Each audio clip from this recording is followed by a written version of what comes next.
Hello. Kinetic theory of gases and रेडिएशनचं आजचं आपलं हे दुसरं सेशन आणि या सेशनमध्ये आज आपण अभ्यास करणार आहोत प्रेशर ऑफ आयडियल गॅस आणि त्यानंतर बघणार आहोत रूट मीन स्क्वेअर म्हणजेच RMS speed.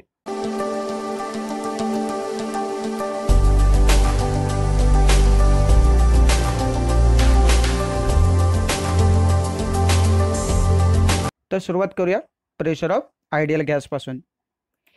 So let there be n moles of an ideal gas enclosed in a cubical box of volume V with sides of box parallel to the coordinate axis as shown in the figure. So काय म्हटलंय बघा इथे, तर समजा n moles ideal gas आहेत जे एका cubical बॉक्समध्ये भरलेले आहेत आणि ज्या बॉक्सची लेंथ असणार आहे L आणि त्यामुळे त्याचा जो टोटल व्हॉल्यूम असणार आहे V तो किती असणार आहे, तर L क्यूब. सो त्याचे जे ॲक्सेस आहेत कोऑर्डिनेट ॲक्सेस ते तुम्हाला इथे दिसत आहेत बघा. हा या ठिकाणी एक्स ॲक्सेस दिसतोय, या ठिकाणी हा वाय ॲक्सेस आहे आणि या ठिकाणी हा झेड ॲक्सेस आहे. तर the walls of the box are kept at a constant temperature T. हे मात्र लक्षात ठेवा की ज्या त्याच्या बॉक्सच्या जे वॉल्स आहेत त्याचं जे टेम्परेचर आहे ते कॉन्स्टंट ठेवलेलं आहे T इतकं. So the gas molecules are continuously moving randomly in different directions, colliding with each other and hitting the walls of the box and bouncing back. So basically हे जे सगळे गॅस मॉलिक्युल्स आहेत ते continuously move होत आहेत, randomly कुठल्याही डायरेक्शनमध्ये जात आहेत आणि एकमेकांवरती आदळत आहेत, शिवाय त्या बॉक्सच्या भिंतीवर सुद्धा आदळतात आणि परत फिरत आहेत. अशी ती सिच्युएशन असणार आहे. याचं एक ॲनिमेशन तुम्हाला मी आता सध्या दाखवतो बघा. तर हे बघा, या पद्धतीने समजा आपल्याला दिसतोय हा असा बॉक्स आहे आणि याचं प्रेशर बघा, प्रेशर गेजवर इथे 0 दिसतोय बघा आणि इथे व्हॉल्यूम स्केल आहे. मी तुम्हाला फक्त काय दाखवणार आहे, तर ते जे मोलेक्युल्स आहेत ते कसे प्रेशर ज्या वेळेला हे थोडं कमी आहे तेव्हा त्यांची स्पीडसुद्धा कमी आहे आणि जसं बघा मी इथे स्पीड वाढवतोय तुम्हाला दिसतंय. सो या पद्धतीने ते एकमेकांवरती आदळणार आहेत नंतर आणि त्या कंटेनरच्या वॉलवर सुद्धा धडकणार आहेत. सो ही ती सिच्युएशन सर्वसाधारणपणे असणार आहे. मी तुम्हाला दाखवतोय फक्त हे जे मोलेक्युल्स आहेत ते कसे रँडमली कुठेही फिरत आहेत हे तुम्हाला मी आता याच्यामध्ये दाखवलं आहे. तर थोडंसं डिस्कशन आता याच्या पुढे नेऊया आणि डेरिवेशनच्या पार्टकडे आपण वळूया. सो ही डायग्राम तुमच्यासमोर तशीच ठेवतोय बघा. As a first approximation we neglect the intermolecular collision and consider only elastic collision with the walls. Okay, so आपण इथे अप्रॉक्सिमेशनमध्ये काय कन्सिडर करतोय, तर इंटरमोलेक्युलर कोलिजन जे आहे ते आपण निग्लेक्ट करतोय आणि फक्त elastic collision with the walls हे फक्त आपण इथे कन्सिडर करतोय. आणि कसं आहे, हे अगदीच चुकीचं आहे असं आपल्याला म्हणता येणार नाही, कारण त्या सिच्युएशनमध्ये आपण समजा असं केलं की प्रॉपर प्रेशर ॲडजस्ट केलं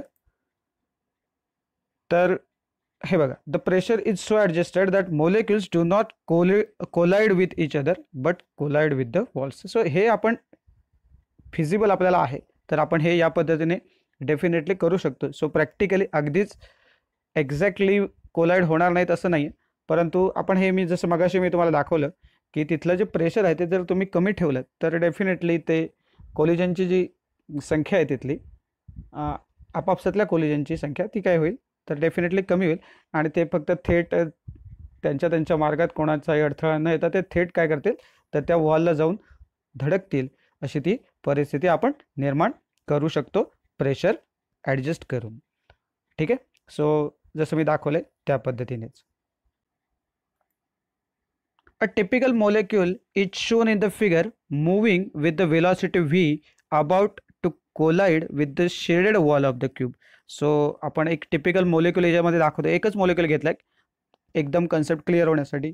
ज्याची वेलॉसिटी किती आहे, तर v इतकी आहे आणि तो कुठे कोलाइड होणार आहे, तर shaded wall of the cube. तुम्हाला दिसते की ही जी वॉल आहे ही शेडेड वॉल आहे. तर हा जो मोलेक्युल आहे हा जाऊन कुठे धडकणार आहे, या वॉलवर जाऊन धडकणार आहे, ज्याची स्पीड किती आहे किंवा ज्याची वेलॉसिटी किती आहे, तर व्ही इतकी आहे. आणि या केसमध्ये व्ही वाय आणि व्ही झेड हे दोन्ही अनचेंज्ड राहतात. सो बदलणार काय आहे, फक्त V X. So the change in the momentum of the particle is only in the x component of the momentum. So delta p is given by, so याच्यामध्ये काय होईल तर x कंपोनंट मधला जो काय मोमेंटम असेल तो आपण इथे घेतोय. So change in momentum that is delta P X. हा कसा लिहिला जाईल बघा, तर delta P X is equal to final momentum minus initial momentum. So आता फायनल मोमेंटम काय असणार आहे, जर मी तुम्हाला सांगितलं की काय होणार आहे, तर आपण मगाशीच बघितलं जे आत्ता म्हणालो आपण ते, की त्याच्यामध्ये काय होईल तर जी रिव्हर्स होणार आहे कंपोनंट, त्याच्यामुळे आपला फायनल मोमेंटम इथे असणार आहे बघा minus V M into V X. Momentum म्हणजे काय, मास इंटू वेलॉसिटी. सो तो मोमेंटम काय झाला आहे, रिव्हर्स झाला आहे. म्हणजेच आता मोमेंटम सुरुवातीला किती होता तर एम इंटू व्ही एक्स इतका होता, आणि आता फायनल मोमेंटम किती होईल minus M into V X इतका होईल. सो फायनल मोमेंटम इथे minus M into V X, minus हा इथला मायनस साईन आहे म्हणून इथे मायनस आहे, आणि इनिशियल मोमेंटम किती होता तर एम इंटू व्ही एक्स होता. त्यामुळे आता हे आपल्याला असं दिसतंय बघा, हे फायनल रिव्हर्समध्ये झाल्यामुळे हा निगेटिव्ह आला आहे. ही निगेटिव्ह साईन इथल्या मायनसची आहे हे लक्षात घ्या, आणि त्यामुळे हे हा मायनस आहे आणि हा मायनस आहे. त्यामुळे आपल्याला फायनली आपल्याला काय मिळेल बघा minus two M V X. So अशा पद्धतीने आपल्याला डेल्टा पी एक्सची किंमत जी आहे ती मिळून जाईल. पण त्यामुळे काय होईल बघा, the momentum transfer to the wall during the collision काय असणार आहे. सो मोमेंटम जे ट्रान्सफर केलं गेलं आहे वॉलला ते किती आहे तर plus two M V X. Okay, so ते प्लसमध्ये आलं आहे बघा, कारण हे कोणाला दिलं आपण तर transfer to the wall. So the rebounded molecule then goes to the opposite wall and collide with it. So definitely त्यामुळे जो रिबाउन्स झालेला मोलेक्युल आहे तो पुन्हा काय ऑपोजिट साईडच्या भिंतीला जाऊन पुन्हा धडकणार आहे. So after colliding with the shaded wall the molecule travels to the opposite wall and is reflected back. It travels back towards the shaded wall again and collides with the shaded wall. So basically काय होतं बघा, तर ही procedure तुम्हाला continuously अशी दिसणार आहे की shaded वॉलला collide झाला की तो परत पाठीमागे येणार आहे, पुन्हा रिफ्लेक्ट होणार आहे, तो दुसऱ्या वॉलवरती जाणार आणि पुन्हा एकदा शेडेड वॉलवरती येऊन पुन्हा धडकणार आहे. तर अशी ही सिच्युएशन कायम राहणार आहे. So this means that the molecule travels a distance 2L between two collisions. So काय होईल बघा, तो काय करतो तर एल इतके जे डिस्टन्स आहे तो या शेडेड वॉलवरून काय होतो तर इकडच्या ऑपोजिट साईडच्या वॉलवर येऊन धडकतो, तेव्हा तो एल इतकं डिस्टन्स ट्रॅव्हल करतो आणि पुन्हा तो तिथून बाउन्स बॅक होतो आणि पुन्हा शेडेड वॉलवर येऊन धडकतो. म्हणजे पुन्हा एकदा तो रिव्हर्समध्ये सुद्धा एल इतकं डिस्टन्स कव्हर करतो. सो त्याचा अर्थ काय होतो तर हा मोलेक्यूल पूर्ण किती डिस्टन्स कव्हर करतो तर 2L एवढं डिस्टन्स जे आहे ते कव्हर करतो. So as L is the length of the cubical box, the time for the molecule to travel back and forth to the shaded wall is, back and forth म्हणजे एका ठिकाणाहून तो परत दुसरीकडे जाऊन पुन्हा त्याच ठिकाणी येतो, याच्यासाठी ही फ्रेज वापरली जाते. सो मग तो टाईम पिरियड किती असणार आहे तर आपल्याला माहिती आहे, आपण टाईम कसं लिहिणार इथे तर delta T is equal to 2L upon V X. Basically आपण एरवी कसं म्हणतो तर velocity is equal to distance upon time, म्हणून time is equal to distance upon velocity. So delta T is equal to 2L upon V X. So average force exerted on the shaded wall by molecule 1 is given as, so average force आपण कसं लिहिणार तर change of momentum with respect to time. So इथे बघा average force is equal to average rate of change of momentum with respect to time. Newton second law of मोशनवरून आपण हे लिहितो काय तर F is equal to rate of change of momentum with respect to time. आणि मग हे जर चेंज ऑफ मोमेंटम आपल्याकडे आहे आणि टाईमसाठी पण आपल्याकडे इक्वेशन आत्ताच आपण लिहिलं आहे, तर rate of change of momentum जो आहे बेसिकली तर तुम्ही काय लिहू शकता बघा, हे इक्वेशनच्या फॉर्मॅटमध्ये average force is equal to 2mvx1 म्हटलं आहे आपण. ते 1 सबस्क्रिप्टला आता आपण का जोडलं आहे कारण मोलेक्युल 1 साठी आपण लिहितो म्हणून तिथे फक्त 1 जोडलं आहे. अदरवाईज आपण तिथे मगाशी काय लिहिलं होतं तर बघितलं होतं आपण की जो चेंज ऑफ मोमेंटम किती आहे तर 2mvx आहे. म्हणजे तुम्ही आता म्हणाल की तिथे जो चेंज इन मोमेंटम जे इथे आपण त्याची फक्त मॅग्निट्यूड घेतली आहे. सो चेंज किती झाला आहे ते आपण फक्त बघतोय. सो आपण स्केलर फॉर्ममध्ये हे घेतलं आहे 2mvx, फक्त मोलेक्युल 1साठी लिहितो म्हणून आपण 1 ॲड केलं आहे. सो हा आहे चेंज ऑफ मोमेंटम. आणि विथ रिस्पेक्ट टू टाईम असं म्हटलं. सो टाईमसाठी आपण मगाशी जे लिहिलं होतं तेच. मगाशी आपण तिथे काय लिहिलं होतं माहिती आहे ना तुम्हाला, delta T is equal to 2L upon VX लिहिलं आहे बघा. फक्त आता इथे 1 पुन्हा जोडलं आहे, त्याचं कारण काय तर फॉर मोलेक्युल 1 आहे एवढ्यासाठी. सो ॲव्हरेज फोर्स आपण हे या पद्धतीने लिहू शकतो. तर या ठिकाणी हे बघा, जर आपण प्रॉपरली हे असं मांडलं सिम्पली की 2mvx1 अपॉन 1 करून घेतला आहे मी इथे, तुम्हाला हे इझिली कळावं. हे डिवायडेड बाय आहे बघा, बरोबर ना. आणि त्यामुळे हे डिवायडेड बाय ते मल्टिप्लाय करून हे उलट होईल. सो vx1 अपॉन 2L, हे 2L अपॉन vx1 होते, हे इथे उलटे झालेत. आता इथे काय होईल बघा, तर हा 2 कॅन्सल होऊन जाईल आणि त्यामुळे फायनली काय शिल्लक राहील बघा, इथे हा L खाली शिल्लक राहिला आहे आणि इथे mvx1 स्क्वेअर शिल्लक राहील. सो आपण हे कसं लिहू शकतो बघा, ॲव्हरेज फोर्स mvx1चा स्क्वेअर झाला, वरती दोन्ही आहेत आणि L, कारण 2 कॅन्सल झाले. सो हा आपल्याला ॲव्हरेज फोर्स या ठिकाणी मिळालेला आहे. So wear vx1 is the x component of velocity of molecule 1. So molecule 1 साठी एक्स कंपोनंटची जी व्हेलॉसिटी आहे आपली ती आहे vx1. सो सिमिलरली आपण या पद्धतीने आपण बाकीच्या मोलेक्युलसाठी लिहू शकतो. सो बघा, considering other molecules 2, 3, 4 and so on with the respective x components of velocities vx2, vx3, vx4 and so on, the total average force on the wall will be. आता हा फोर्स कसा असेल बघा, F average हा कसा असेल तर m upon L. मगाशी आपण तेवढ्यासाठीच किती बघितलं होतं तर m vx1 square upon L. तर आता इथे बाकी सगळ्या मोलेक्युलच्या ज्या वेलॉसिटीज आहेत त्या इथे ॲडअप होतील आणि त्या पद्धतीने आपण हे लिहिलं आहे बघा. जर तुम्ही मागे जाऊन बघितलात तर तुमच्या लक्षात येईल की इथे फक्त सिंगल मोलेक्युलबद्दल होतं, आता हे सगळ्यांच्या ज्या वेलॉसिटीज आहेत त्या इथे ॲडअप होतील, बरोबर आहे. तर मग ॲव्हरेज प्रेशरच्या बाबतीत जर बोलायचं झालं तर आपण काय करू शकतो बघा, average pressure will be average force upon area of the shaded wall.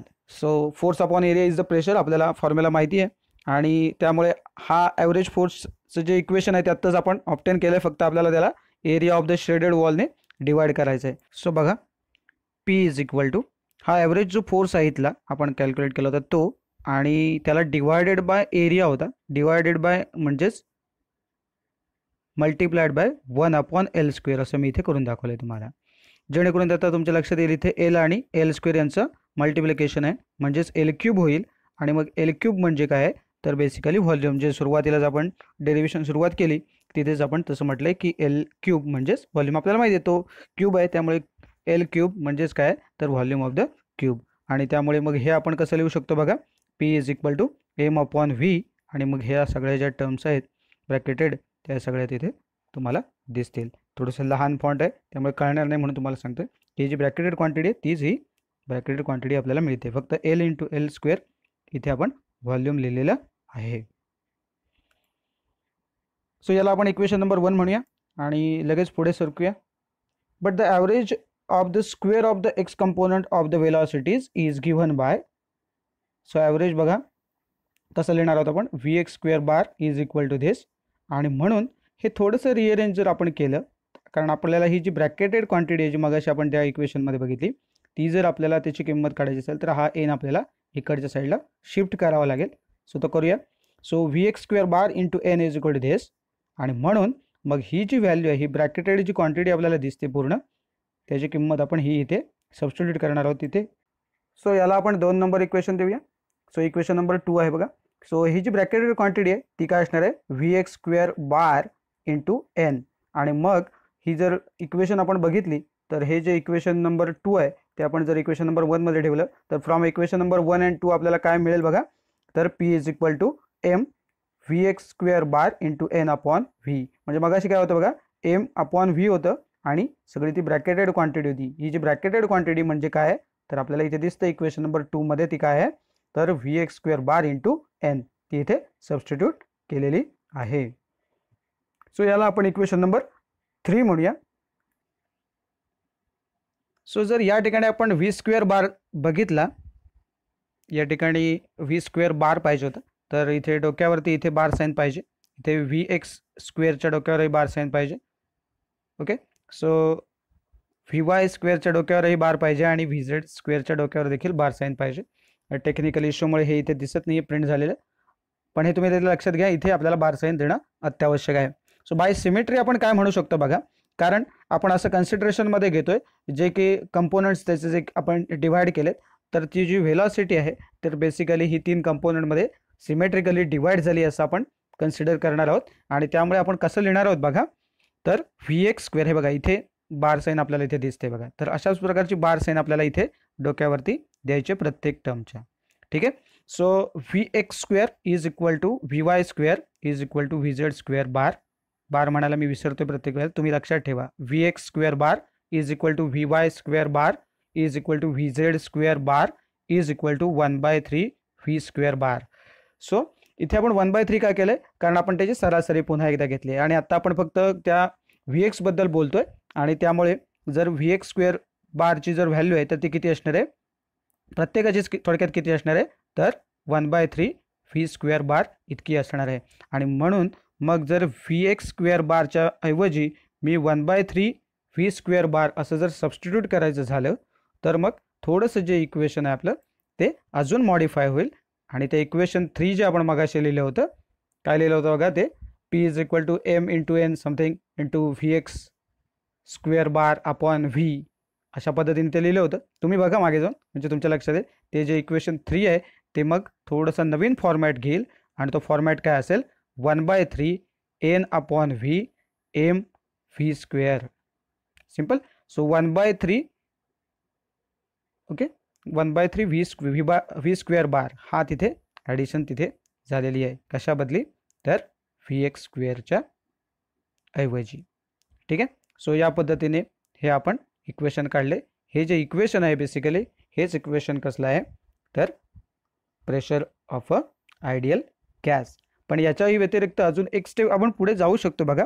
आपल्या पुस्तकामध्ये त्याचा उल्लेख केलेला नाही आहे इथे, पण आपल्याला माहिती आहे बघा, हा मास आहे आणि आपण volume, mass upon volume is density. त्यामुळे काही वेळेला हे या पद्धतीने आपण लिहू शकतो, P is equal to 1/3 N, M upon व्हीच्या ऐवजी मी रो लिहिला आहे, डेन्सिटी मास अपॉन व्हॉल्यूम, आणि व्ही स्क्वेअर बार. सो ही दोन्ही इक्वेशन जी आहेत ती आपली कसली आहेत, तर pressure of ideal gas. Okay, so इथे आपलं ॲक्च्युअल डेरिवेशनचा पार्ट संपतो, परंतु याच्याबद्दलचं थोडंसं जे एक्सप्लेनेशन आहे, थोडं इंटरप्रिटेशन जे आहे ते थोडक्यात सांगतो. तुम्हाला जर परीक्षेमध्ये derive an expression for pressure of ideal gas असा जर प्रश्न आला तर इथे येऊन तुम्ही थांबलात तरी चालेल, पण थोडंसं याच्याबद्दलचं जे डिस्कशन आहे ते थोडंसं कंटिन्यू करू. सो हे जे इक्वेशन आहे हे is obtained for a cubical shift container. म्हणजे आत्ता जे आपण हे इक्वेशन जे ऑप्टेन केले ते बेसिकली आपण क्युबिकल शिफ्ट कंटेनरसाठी काढले. म्हणजे काय ते त्याच्यासाठीच लागू आहे का, तर अजिबात नाही. सो काय म्हणतात बघा ते, However, it can be shown to be valid for containers of any shape. म्हणजे कंटेनर कुठल्याही शेपचा असेल तरीही हे जे इक्वेशन आहे ते व्हॅलिड आहे हे आपल्याला दाखवता येऊ शकतं. शिवाय आणखीन आपण काय केलं होतं बघा, we have assumed that there are no intermolecular collisions. So the number of molecules in the container is so large. इतका म्हणजे आपण मागच्या सेशनमध्ये हे बघितलं होतं, order of 10⁻23, that even if molecular collision are taken into account the above expression does not change. सो ती कंडिशन जरी आपण इथे घेतली तरीही त्या कंडिशनमध्ये सुद्धा हे इक्वेशन अजिबात बदलत नाही. सो आता आपण आपल्या पुढच्या आर्टिकलकडे वळूया.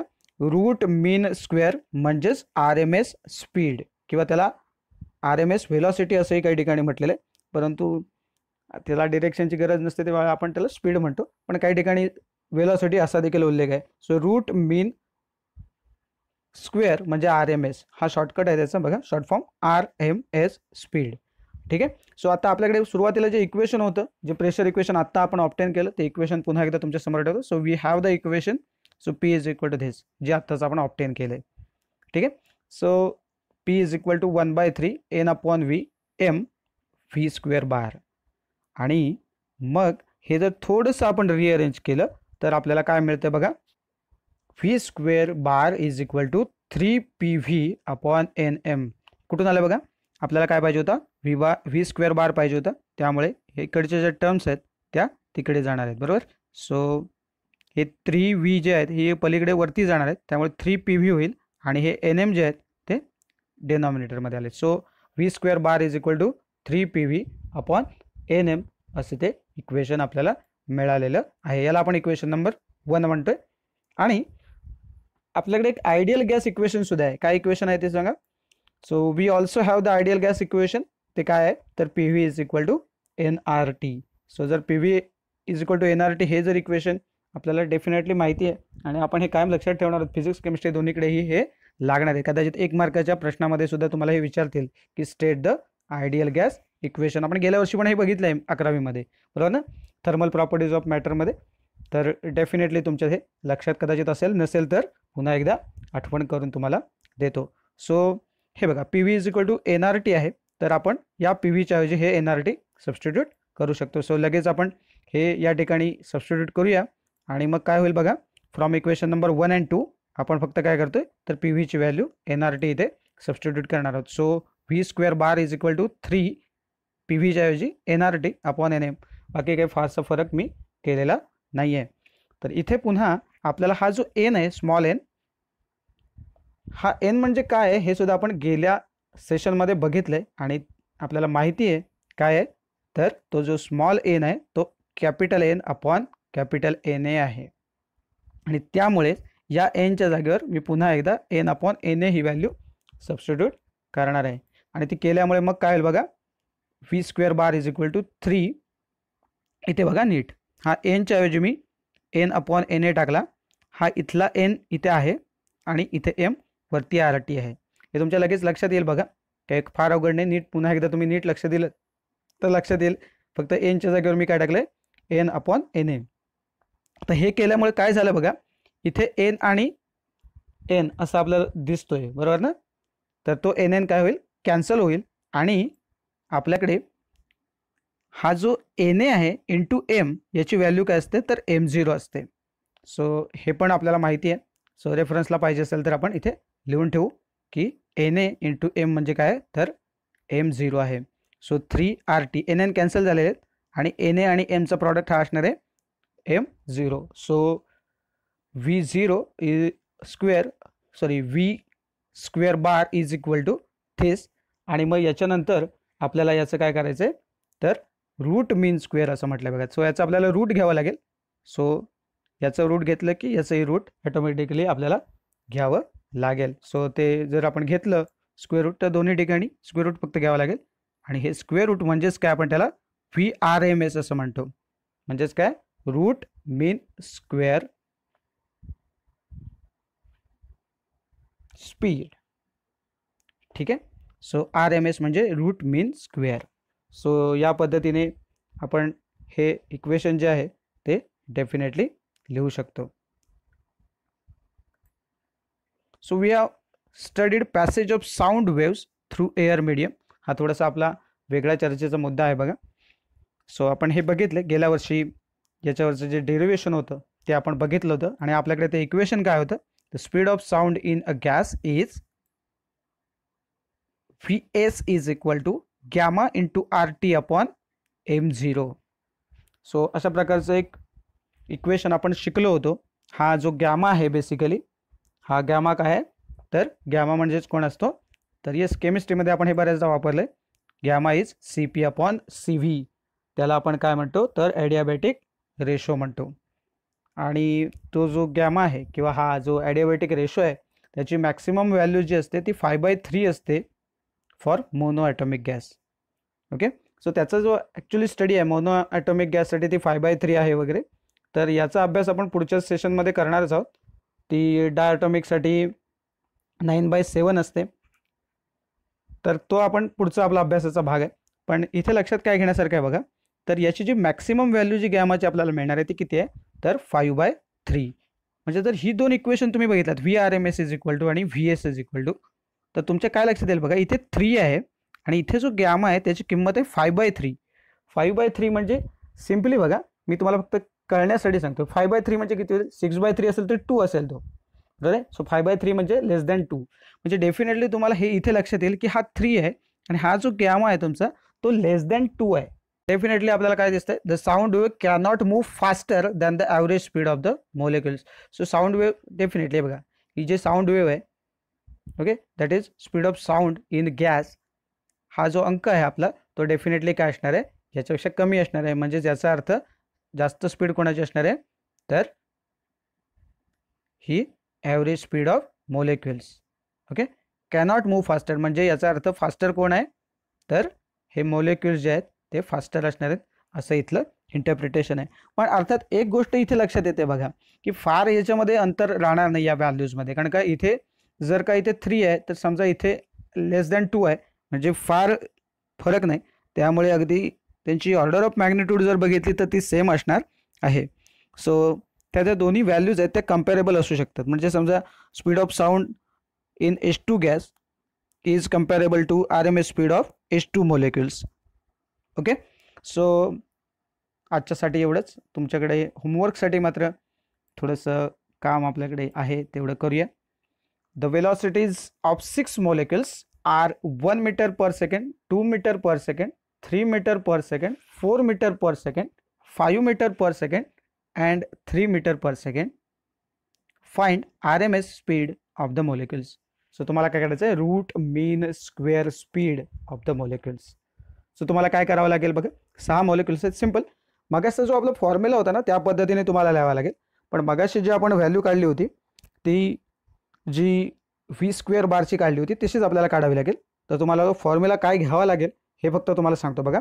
कसं लिहावं लागेल तुम्हाला, तर व्ही स्क्वेअर बार तो स्क्वेअर रूटमध्ये लिहावा लागेल. कारण आपल्याला तो काय आहे, तर मीन स्क्वेअर वेलॉसिटी होती ती, आणि रूट घ्यायचं असेल तर त्याला आपण सगळ्यात शेवटी जसं मगाच्या डेरिवेशनमध्ये स्क्वेअर रूटमध्ये घेतलं होतं तसं तुम्हाला काय लिहावं लागेल, स्क्वेअर रूटच्या आतमध्ये तुम्हाला व्ही स्क्वेअर बार असं लिहावं लागेल. आणि मग त्याचा फॉर्म्युला काय असणार आहे बघा, तर सगळ्या इक्वेशनलाच पुन्हा एकदा दुसरी जी तुम्ही राईट हँड साईड घ्याल इक्वेशनची तिथे पण तुम्हाला स्क्वेअर रूट घ्यावं लागेल. आणि काय करायला सांगितलं आहे बघा, तर रूट मीन स्क्वेअर, बरोबर ना. सो आपल्याला या ज्या सगळ्या वेलॉसिटीज आहेत त्यांचा पहिल्यांदा स्क्वेअर घ्यायचा आहे, त्यांची ॲडिशन घ्यायची आणि मग त्याचा मीन घ्यायचा आहे. म्हणजे तुमचा फॉर्म्युला कसा असेल तेवढं मी तुम्हाला सांगतो बघा. तर कसं असेल बघा, नीट आहे का, व्ही स्क्वेअर बार हा स्क्वेअर रूटमध्ये असेल, इज इक्वल टू, पुन्हा मोठं एक स्क्वेअर रूट घ्या करून, त्याच्यामध्ये काय लिहा, V1 square plus V2 square plus V3 square असे आपले जे सगळे आहेत, तर V4 square plus V5 square plus V6 square, आणि या सगळ्यांना डिवायडेड बाय किती होईल, 6. कारण आपले मोलेक्युल्स किती आहेत, तर 6.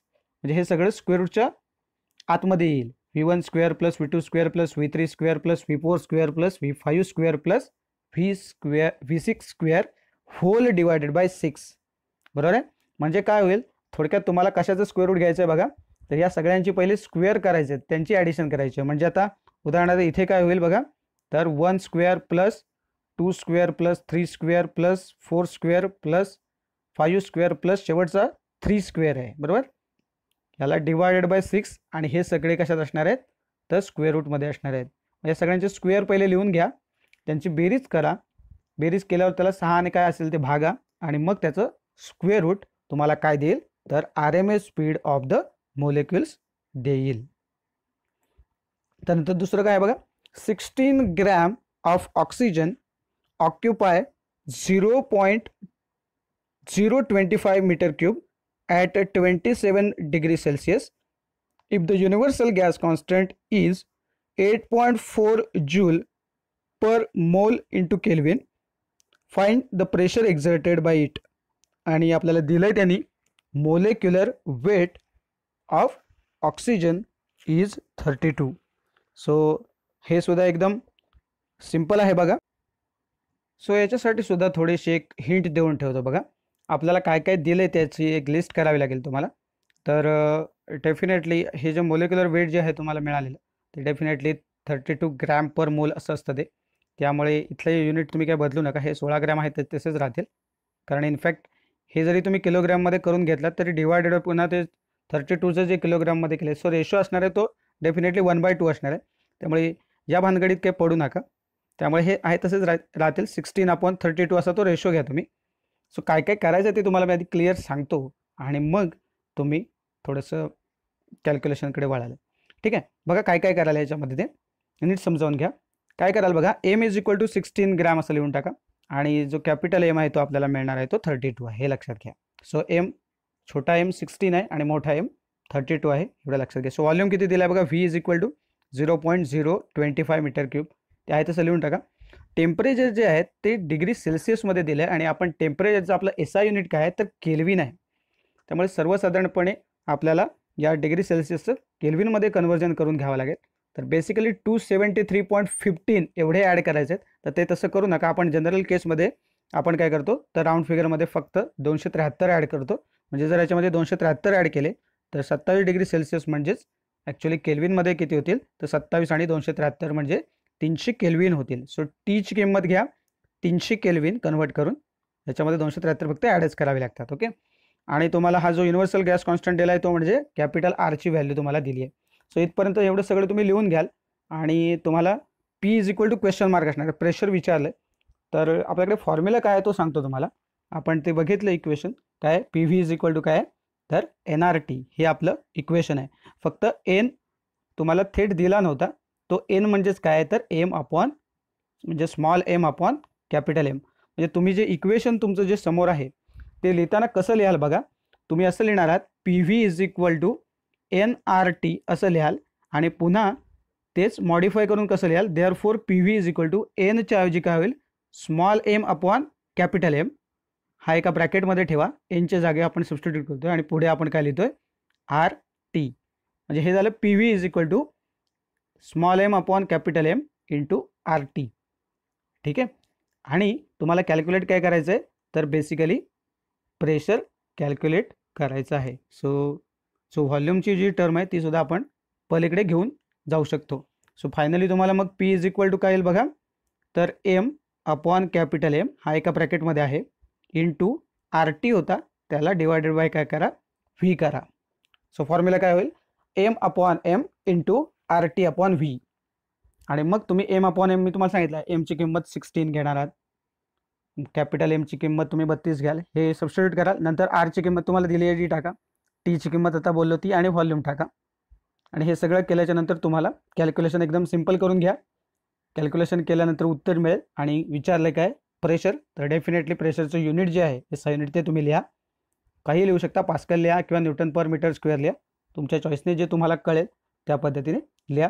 आणि अशा पद्धतीने ही जी दोन्ही न्यूमरिकल आहेत ती व्यवस्थितपणे सोडवा. मला गॅरंटी आहे एवढं सगळं एक्सप्लेन केल्यानंतर तुम्हाला हे नक्की जमणार आहे.